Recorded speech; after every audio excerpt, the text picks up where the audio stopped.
Environnement et énergie, le gouvernement veut relancer l'électricité produite grâce au solaire, après le moratoire décrété par le gouvernement Fillon. Venant au secours d'une industrie fragilisée par la concurrence de la Chine notamment, Delphine Bateau a détaillé son plan. Anne-Claire Le San. Doubler la production d'énergie solaire, c'est l'objectif de Delphine Bateau. Dans son plan d'urgence, une mesure phare, la hausse de 5 à 10% du tarif d'achat de l'électricité produite par des panneaux solaires européens.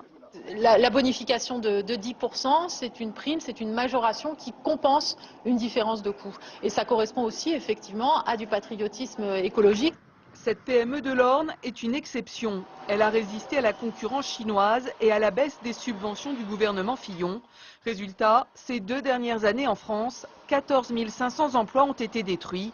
Cette entreprise, elle, a fait le choix de se diversifier en fabriquant des panneaux photovoltaïques.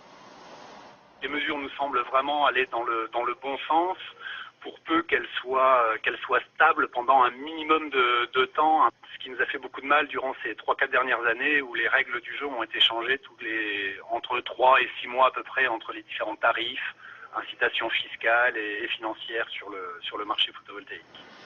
Le gouvernement, avec ces nouvelles mesures, compte sur 2 milliards d'euros d'investissement et la création de 10 000 emplois. Une bouffée d'oxygène dans un secteur où la France est particulièrement à la traîne en Europe.